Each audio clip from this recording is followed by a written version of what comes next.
అందరికీ నమస్కారం అండి. ఈరోజు మనం జీవి రమేష్ గారు రచించిన స్లీపింగ్ పిల్ అనే ఓ చక్కటి కథను విందాం. ఇక కథలోకి వెళ్దాం. సెక్యూరిటీ గార్డ్ సెల్యూట్ని టీవీగా అందుకుంటూ ఖరీదైన కారు ఆ కార్పొరేట్ ఆఫీస్ ముందు ఆగింది. జగదీష్ కారు దిగి హుందాగా ఆఫీస్లో అడుగుపెట్టాడు. ఉద్యోగుల అభివాదాలను అందుకుంటూ తన ఛాంబర్లోకి వెళ్లాడు. నా తమ్ముడు మళ్లీ గొడవ పడ్డాడు. నన్ను కొట్టడానికొచ్చాడు. నా మరదలు వాడిని వెనకేసుకొస్తుంది. ఆళ్ల సేతులిరిగిపోను, మాయరోగం వాళ్ళని కమ్మేను. బయట నుంచి మాటలు గట్టిగా వినిపిస్తున్నాయి.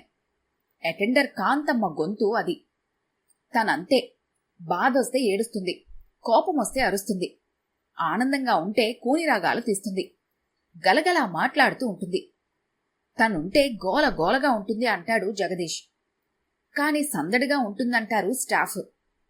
సీట్లో కూర్చున్న 5 నిమిషాలకి అసిస్టెంట్ ప్రభు వచ్చాడు. ఉదయం 10 గంటలకు డిస్ట్రిబ్యూటర్స్ మీటింగ్ ఉంది సార్. మధ్యాహ్నం 3 గంటలకు సేల్స్ ఆఫీసర్ల ఫైనల్ ఇంటర్వ్యూ ఉంది. ఇంటర్వ్యూకి ఎంతమంది హాజరవుతున్నారు? 10 మంది సార్. మనకి 2 కావాలి. ఎక్స్పీరియన్స్ ఉంటే మరో 2 కూడా తీసుకోవచ్చు స్వాగతంలో అనుకున్నాడు. జగదీష్ ఓ బహుళజాతి కాస్మెటిక్ కంపెనీకి సీనియర్ మార్కెటింగ్ మేనేజర్. 2 తెలుగు రాష్ట్రాలకు అతను హెడ్. లక్షల్లో జీతం, కంపెనీ కారు, ఇతరాత్రా అలవెన్స్లు కలిసి చాలానే సంపాదిస్తున్నాడు. 30 ఏళ్లు నిండకుండానే ఈ స్థాయికి చేరాడు. మార్కెటింగ్ రంగంలోకి రావాలనుకునే వాళ్ళకి అతను ఆదర్శం. ఫైనల్ ఇంటర్వ్యూకి చేరిన అభ్యర్థుల జాబితాతో పాటు వాళ్ల బయోడేటా ఫైలు టేబుల్ మీద కనిపించింది. అందులోంచి లిస్టు బయటకు తీసి చదువుతూ ఒక పేరు దగ్గర ఆగిపోయాడు.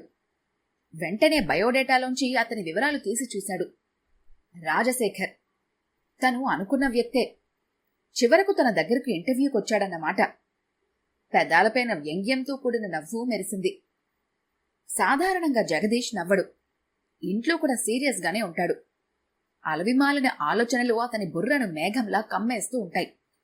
డిస్ట్రిబ్యూటర్లతో మీటింగ్ దాదాపు 3 గంటలు కొనసాగింది. సార్, మేడం వచ్చారు. 1 గంట అవుతుండగా ప్రభు వచ్చి చెప్పాడు. మధ్యాహ్నం తన ఫ్రెండ్ కొడుకు పుట్టినరోజు పార్టీ ఉంది. ఓ 5 స్టార్ హోటల్లో లంచ్కు వెళ్ళాలి. అందుకే సుమ వచ్చింది. మీటింగ్లో పడి ఆ విషయం మర్చిపోయాడు. సీసీ కెమెరా వైపు చూశాడు. తన భార్య విజిటర్స్ గ్యాలరీలో ఉంది. ఆమె ఎదురుగా ఓ మహిళ, పక్కనే ఓ అమ్మాయి ఉన్నారు. మీటింగ్ ముగించి విజిటర్స్ గ్యాలరీకి వచ్చాడు. జగదీష్, బావున్నావా? సుమతో మాట్లాడుతున్న మహిళ అతన్ని పలకరించింది. ఆమె వైపు తేరిపారా చూశాడు. ఆమె తన చిన్నాన్న భార్య శాంత. చివరిసారి 15 ఏళ్ల క్రిందట చూశాడు. కీర్తి, ఇతనే మీ అన్నయ్య జగదీష్. తన కూతురికి పరిచయం చేసింది. ఆ అమ్మాయి పలకరింపుగా నవ్వింది. తల్లి కూతుళ్ల ముఖాల్లో అలసట కనిపిస్తోంది. అంతకు మించిన దిగులు కళ్లల్లో ఉంది. వేసుకున్న దుస్తులు పేదరికాన్ని ఎత్తి చూపుతున్నాయి. కీర్తిని చిన్నప్పుడు ఎత్తుకొని ఆడించాడు. అప్పట్లో ఆ అమ్మాయికి 2-3 ఏళ్లుంటాయేమో. అతన్ని చూడగానే వాళ్ళిద్దరి ముఖాల్లో ఏదో ఆశ చిగురించింది. కాని అతనికి తన గతం కనిపించింది. తన తండ్రి పరిస్థితి బాగున్న రోజుల్లో చిన్నాన్నే కాదు, చాలా మంది తమ ఇంట్లో ఉండేవారు.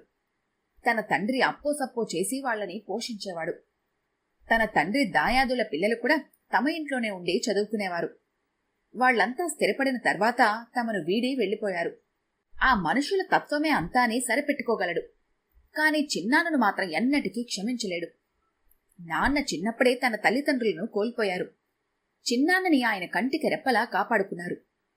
డిగ్రీ అయిన తర్వాత వ్యాపారం చేస్తానంటే అప్పు చేసి మరీ డబ్బులిచ్చారు. వ్యాపారం పుంజుకునే వరకు పిన్ని, కీర్తి కూడా తమ ఇంట్లోనే ఉండేవారు. తాను 10వ తరగతిలో ఉన్నప్పుడు నాన్నకి క్యాన్సర్ అని తేలింది. ఈ సమయంలో మీకెందుకన్నయ్యా మా భారం అంటూ చిన్నాన్న తన కుటుంబాన్ని తీసుకొని వెళ్లిపోయాడు. ఆ తర్వాత నాన్న ఎక్కువ కాలం బతకలేదు. ఇంట్లో పడి తిన్నవాళ్లెవరూ తమ కష్ట సమయంలో అక్కరకు రాలేదు. తండ్రి తన చేతుల్లో ఒరిగిపోయిన రోజు చేతిలో చిల్లి గవ్వలేదు. సరైన వైద్యం చేయించుంటే మరికొన్నేళ్లపాటు అతను బ్రతికుండేవాళ్లని గిల్టీ ఫీలింగ్ జగదీష్కి ఉండిపోయింది. డబ్బు విలువ అప్పుడతనికి బాగా తెలిసింది. తన తండ్రి అపాత్రదానం చేసి సర్వం కోల్పోయాడని అర్థమైంది. తన తల్లి కూడా ఏనాడూ ఆయనకు అడ్డు చెప్పలేదు. ఫలితంగా తమకు కటిక దరిద్రం మిగిలింది. ట్యూషన్లు చెబుతూ డిగ్రీ వరకు చదువుకున్నాడు. పీజీలో మంచి కాలేజీలో సీటొచ్చింది. ఫీజు ఎక్కువ.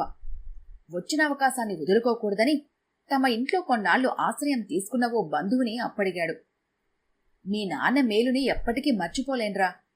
అందరికీ 5 రూపాయలు వడ్డీ తీసుకుంటాను, నువ్వు 2 రూపాయలు ఇవ్వు చాలు అన్నాడు అతను.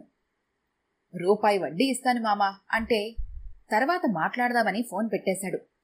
ఆ తర్వాతెప్పుడూ అతను ఫోన్ చేయలేదు. ఈ సంఘటనలన్నీ జగదీష్ కోపాన్ని, ఎదగాలన్న కసిని పెంచాయి. బంధువులను అస్సలు నమ్మకూడదని ఫిక్స్ అయిపోయాడు. పోస్ట్ గ్రాడ్యుయేషన్ చెయ్యాలనే ఆలోచనని పక్కన పెట్టాడు. 21 ఏళ్లకే మార్కెటింగ్ రంగంలోకి దిగాడు. అంచెలంచెలుగా ఎదిగాడు. పెళ్లి చేసుకుని నిలదొక్కునే సమయానికి తల్లి కూడా చనిపోయింది. తన కష్టాలను చూసిన తల్లి తన విజయాన్ని చూడలేకపోయినందుకు ఎప్పుడూ బాధపడుతూ ఉంటాడు. ఇంటి నుంచి వెళ్లిపోయిన చిన్నాన్న తన తండ్రి చనిపోయినప్పుడు మొక్కుబడిగా వచ్చాడు. అతి కష్టం మీద 4 రోజులున్నాడు. బంధువుల ఫంక్షన్లలో కనిపించినా అంటీ ముట్టనట్టుగా ఉండేవాడు. మీ చిన్నాన్నకి ఒంట్లో బాలేదట, ఆసుపత్రిలో ఉన్నారు, మీరిక్కడ ఉన్నారని తెలిసి మిమ్మల్ని కలవడానికొచ్చారు. సుమా మాటలతో గతం నుంచి బయటకొచ్చాడు. వ్యాపారంలో నష్టపోయారు. అప్పులు పాలై ఊళ్ళో తలెత్తుకోలేక ఇక్కడికొచ్చేశారు. పాపం, వీళ్ళు చాలా ఇబ్బందులు పడుతున్నారండి. తన భార్య వాళ్లపై అంత జాలి, అభిమానం చూపించడం జగదీష్కి నచ్చలేదు. ఇప్పటికి గుర్తొచ్చావన్నమాట. సంతోషం. సుమా, పద, టైం అవుతోంది అంటూ కారు వైపు నడిచాడు. ఈ మాట వినగానే అక్కడున్న ఇద్దరి ముఖాలు పాలిపోయాయి. వాళ్లవైపు నిస్సహాయంగా చూస్తూ సుమ అతని వెంట నడిచింది. జగదీష్ కారు డ్రైవ్ చేస్తున్నాడు. మనసు మాత్రం ప్రశాంతంగా లేదు. సుమకి ఆ విషయం తెలుసు. చిన్న వయసులో తగిలిన ఎదురు దెబ్బలు అతనిలోని మానవతా కోణాన్ని పూర్తిగా మరుగున పడేలా చేశాయి. బంధువుల మీద కోపం, వ్యతిరేకత తీవ్రంగా పెంచుకున్నాడు. డబ్బు లేకపోవటం వల్లే తన తల్లిదండ్రులని కోల్పోయానని, అవసరానికి ఏ ఒక్కరూ అక్కరకు రాలేదని పగతో రగిలిపోతున్నాడు. ఇతరుల కోణం నుంచి ఆలోచించడం మానేశాడు. తనకు వ్యతిరేకంగా ఏం జరిగినా దాన్ని పూర్తిగా నెగిటివ్గా తీసుకుంటాడు. ఫలితంగా ప్రశాంతతను కోల్పోతున్నాడు. రాత్రి పడుకోబోయే ముందు నిద్రమాత్ర వేస్తే కాని కంటి నిండా కునుకు పట్టదు. భర్తను చూస్తే సుమకి భయం వేస్తుంది. బాధ పెట్టే జ్ఞాపకాలు, తన దృక్కోణమే కరెక్ట్ అనే లక్షణాలను అతని నుంచి దూరం చేయటానికి ప్రయత్నించింది. కానే ఆమె తపనంతా నీటి మీద రాతయింది. ఫ్రెండ్స్ ఇచ్చిన పార్టీలో కూడా జగదీష్ మామూలు మనిషి కాలేకపోయాడు. ఎక్కువసేపు ఉండలేకపోయాడు కూడా. 4 మెతుకులు తిని సుమని ఇంటి దగ్గర దించేసి ఆఫీస్కి వెళ్లిపోయాడు. సీట్లో కూర్చున్నాడు కాని ఆలోచనల ప్రవాహానికి కళ్ళెం వేయలేకపోతున్నాడు. ఎదురుగా ఇంటర్వ్యూ చేయాల్సిన అభ్యర్థుల జాబితా కనిపించింది. ఆ ఫైల్ తెరవగానే కళ్ళు రాజశేఖర్ మీదకి వెళ్లాయి. తొందరగా మంచి స్థాయికి చేరవచ్చని, ఆర్థికంగా కూడా బావుంటుందనే ఉద్దేశంతో జగదీష్ మార్కెటింగ్ రంగాన్ని ఎంచుకున్నాడు. రాజశేఖర్ తన కొలీగ్. చాలా చురుగ్గా ఉండేవాడు. ఎంత కష్టపడ్డా పని విషయంలో ఎప్పుడూ రాజశేఖర్దే పై చెయ్యి అయ్యేది. ఇద్దరి మధ్య అనధికారిక పోటీ ఉండేది. నీకంటే రాజశేఖర్ అన్ని విషయాల్లో పాజిటివ్గా ఉంటాడు. తన బలహీనతలను అంగీకరించగలడు. తనపై వచ్చిన విమర్శలకు సానుకూలంగా స్పందిస్తాడు. మేనేజర్ ఓ రోజు చెప్పాడు. తన బలహీనతలను చెప్పకనే చెప్పాడు ఆయన. జగదీష్ వైఖరిలో మార్పు రాకపోయినా రాత్రి పగలు కష్టపడ్డాడు. ఏడాదిలోనే రాజశేఖర్కి పోటీ ఇచ్చే స్థాయికి వెళ్లాడు. ఇద్దరూ స్నేహంగా ఉన్నట్లు కనిపించినా వృత్తిపరమైన పోటీ వల్ల ప్రత్యర్థులుగా మారిపోయారు. కాని రాజశేఖర్కి ప్రమోషన్ తొందరగా వరించింది. పుండు మీద కారం చల్లినట్లుగా తనని రాజశేఖర్ టీంలో పనిచేయాలని మేనేజ్మెంట్ సూచించింది. రాజశేఖర్ తనతో బాగానే ఉండేవాడు. తన మాటకి విలువ ఇచ్చేవాడు. కాని జగదీష్ అహం దెబ్బతింది. ఉద్యోగం మానేసి వేరే కంపెనీకి వెళ్లిపోయాడు. అకారణంగా రాజశేఖర్ మీద పెంచుకున్న ద్వేషం ఇప్పటికీ కొనసాగుతోంది. 8 ఏళ్ల తర్వాత అదే రాజశేఖర్ జగదీష్ దగ్గర ఇంటర్వ్యూకి వచ్చాడు. పేరు చూడగానే ఉద్యోగం ఇవ్వకూడదని నిర్ణయించుకున్నాడు. కాకపోతే తన స్థాయిని అతనికి చూపించి రిజెక్ట్ చేద్దాం అనుకున్నాడు.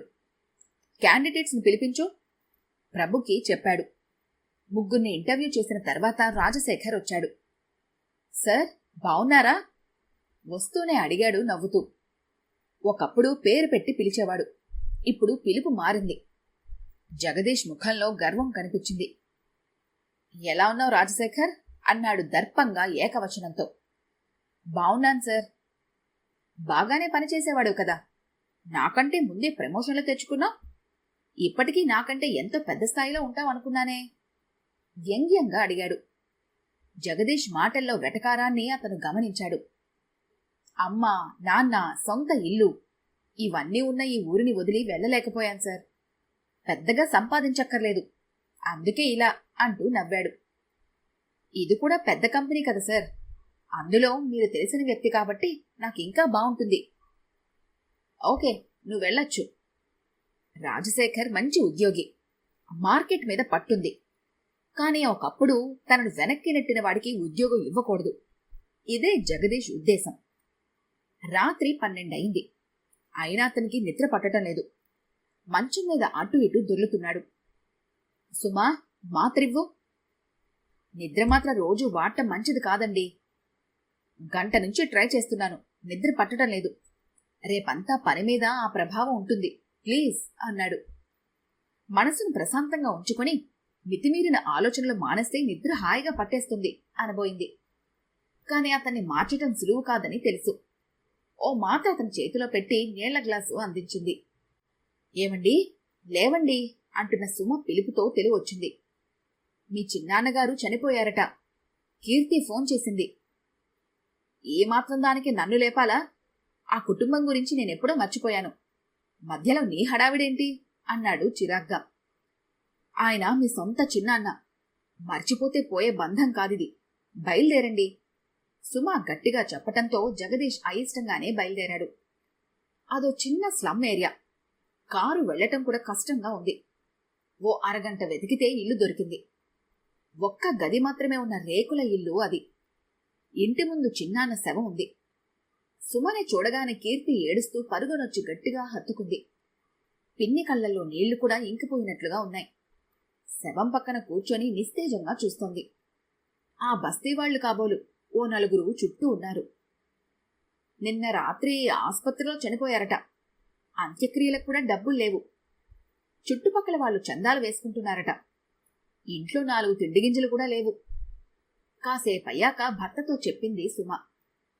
జగదీష్ మౌనంగా వింటున్నాడు. అతని ముఖంలో ఎలాంటి భావాలు లేవు. కీర్తి ఇంటర్ ఫస్ట్ ఇయర్లో 98% మార్కులతో పాస్ అయింది. డబ్బులు లేక చదువు ఆపేసింది. ఉద్యోగం వెతుక్కుంటోంది. ఈలోగా ఇలా అంటూ ఆపేసింది సుమ. తన తండ్రి చనిపోయినప్పుడు తనది దాదాపు ఇదే పరిస్థితి. కాకపోతే అది తమ సొంతూరు కావటంతో తలో చెయ్య వేసి కార్యక్రమం గట్టెక్కించారు. అతనికి అక్కడ ఎక్కువసేపు ఉండాలనిపించలేదు. సుమా, ఇంటికెళ్దాం పదా, ఆమె దగ్గరకొచ్చి లో గొంతుతో చెప్పాడు. ఈ పరిస్థితుల్లో వీళ్ళనిలా వదిలేసా? ఆశ్చర్యం, బాధ కూడిన గొంతుతో అడిగింది. అవును, పద. భార్య ముఖంలో సంశయం చూసి వస్తావా రావా అని గట్టిగా అడిగాడు. అక్కడున్న వాళ్ళంతా తమనే చూస్తూ ఉండటంతో సుమ బయలుదేరక తప్పలేదు. ఆఫీస్కి వెళ్లాడు. కాని పని మీద దృష్టి పెట్టలేకపోతున్నాడు. చిన్నాన్న శవం, దిక్కుతోచిన స్థితిలో ఉన్న పిన్ని కీర్తి, ఈ దృశ్యాలు అతని కళ్ల ముందు తారాడుతున్నాయి. నిస్సహాయ స్థితిలో ఈ నగరంలో ఓ 2 ఆడవాళ్లు బతకాలి. తెలివైన అమ్మాయి, అర్ధంతరంగా చదువును ఆపేయాలి. ఓ చిన్న ఉద్యోగంలో చేరాలి. ఏ మగాడి కళ్లల్లో అయినా పడితే? అసలే పరిస్థితులు బాగాలేవు. ఈ ఆలోచనలు జగదీష్ని స్థిమితంగా ఉండనీయడం లేదు. కాని చిన్నాన్న తన కుటుంబానికి చేసిన ద్రోహం. ఏరా తమ్ముడు, ఒంట్లో బాలేదట, నాకు చెప్పలేదేరా? నేను చచ్చిపోయాననుకున్నావా? ఆఫీసులో కాంతమ్మ అరుపులు వినిపిస్తున్నాయి. ఏ ఆస్పత్రి? నేనొత్తున్నా నాగు. 2 నిమిషాల తర్వాత ఆమె జగదీష్ కళ్ల ముందు ప్రత్యక్షమైంది.